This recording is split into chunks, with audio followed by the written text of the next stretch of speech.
and beginning with Moses and all the prophets, he explained to them what was said in all the scriptures concerning himself.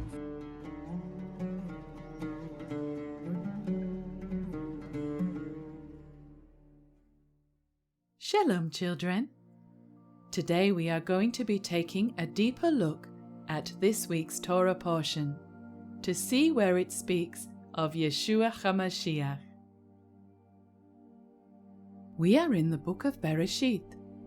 The parashah this week is called Noach, which in Hebrew means to rest or comfort.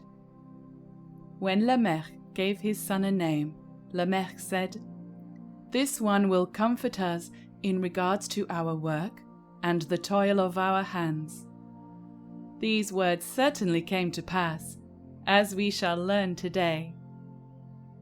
First, let's hear a summary of the parashat. The people of Noach's generation have become violent and corrupt. Noach is the only one who is found righteous. Yahweh will send a great flood which will destroy all life on earth. Yahweh instructs Noach to build a large wooden ark. The vessel needs to be big enough to house Noach, his family, and a male and female of every kind of animal.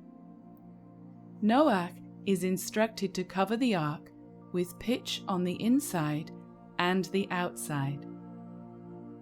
Yahweh causes male and female of every kind of animal to enter the ark. Noach is also told to bring 7 pairs of clean animals onto the ark. Adonai shuts the door. Rain falls for 40 days and 40 nights, flooding the entire earth. The ark floats on the water and provides shelter for those inside. Months later, the ark settles on Mount Ararat. After 1 year, Adonai instructs everyone to leave the ark and go out onto dry land. Noach builds an altar to Yahweh. Adonai makes a covenant with Noach, telling him he will not destroy all living things by a flood again. Yah puts a bow in the sky as a sign of the covenant. Noach's descendants are one people with one language. After 10 generations, the people defy Yahweh by building a great tower in an attempt to reach the heavens and make a name for themselves. Adonai confuses their language, which causes them to abandon the building project. The people split into different people groups, who then spread across the earth. Yeshua said, "If you believed Moshe, you would believe me, because he wrote about me."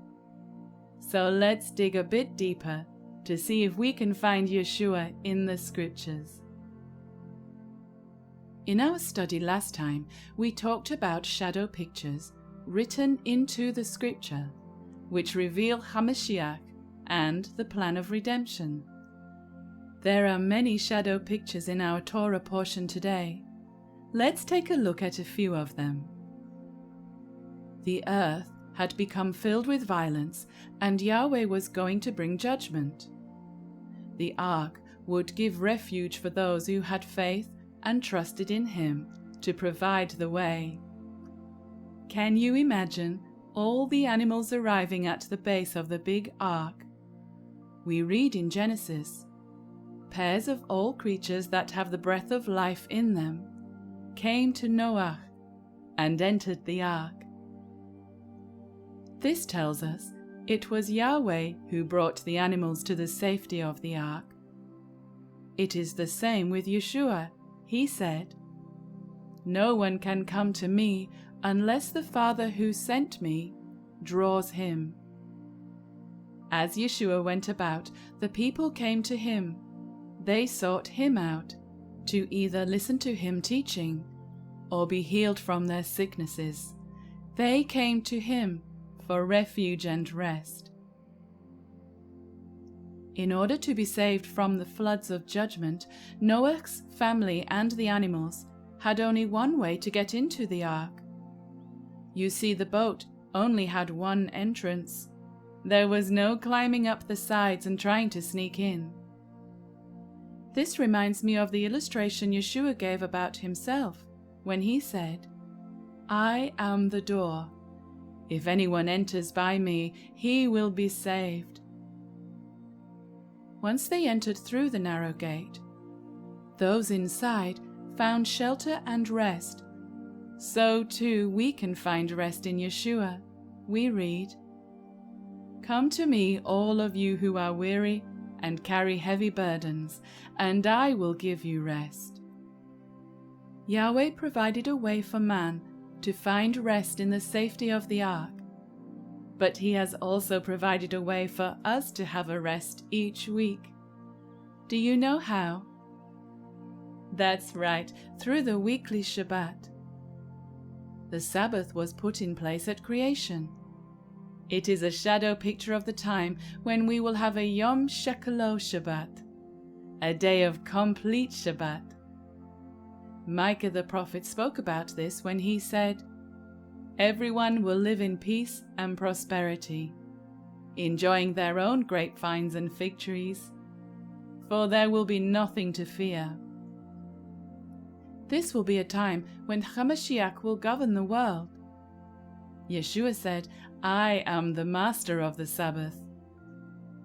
So children, it will be Yeshua ruling over this time of great peace.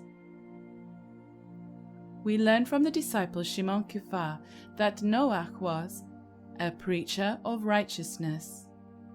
That is, he was teaching those who had gone astray how to find the way back to Adonai.